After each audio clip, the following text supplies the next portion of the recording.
All right, folks. So this is Aster. So I'm going to talk to you guys about a hip hop R&B type artist called Dreezy. So she put out this album that I'm talking about, No Hard Feelings, way back in 2016. But I wanted to kind of mess with the skits on here just because I want to do some new projects, just to kind of have that also. So this is I haven't quite listened to the songs on No Hard Feelings, but I have listened to a couple on her newest album, which is Big Drees. So that has some like dance strip club type joints on there, and I wanted to, see what this first one's about. But I noticed that this had skits. I figured this would be a good introduction, just to kind of see what she's about. So basically, this kind of seems like a big house party type project, which I really didn't have a problem with. I would have to say the whole concept of all six of these skits is just the fact that Dreezy is going through relationship problems, which results in a bunch of fights and also just drama.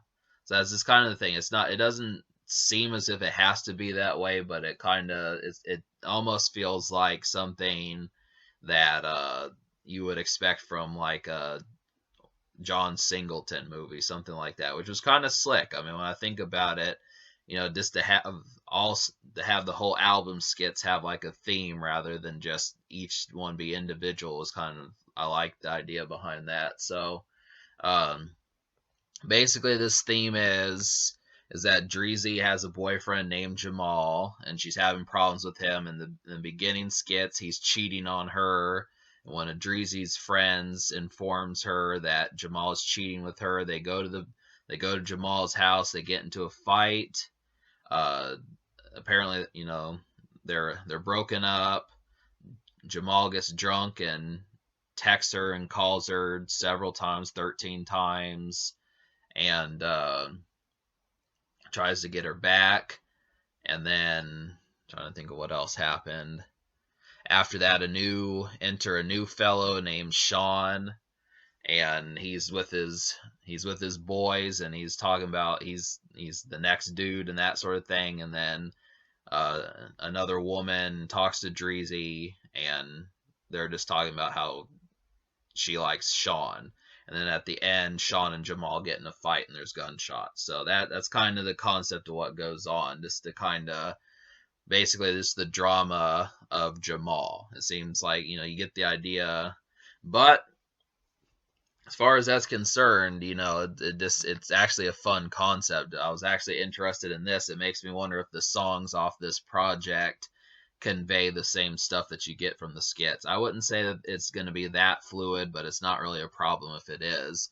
I liked it. I think the two skits I liked the most were the first one, which is where Wake the Fuck Up, and then I did like Drunk Jamal, and then I also liked That's My Cousin. The first three skits were good. It just kind of went through the schematic of like, hey, wake up, we're having problems. They go to the house and get into a fight, and then after they break up, Jamal gets drunk and tries to win her back. So all those different things kind of happened, and then the Sean part, yeah, those were just good moments. So I think you'll like at least a handful of them if you're actually following the theme. I mean, if you were to put this on like a mixed CD or an MP3 player and you were to just hear one of these random skits, you were to hear one of these skits randomly, I'm not really sure how it would add up, but I think they're interesting enough. Like the first couple ones are interesting enough to kind of say that it's really not such a bad thing.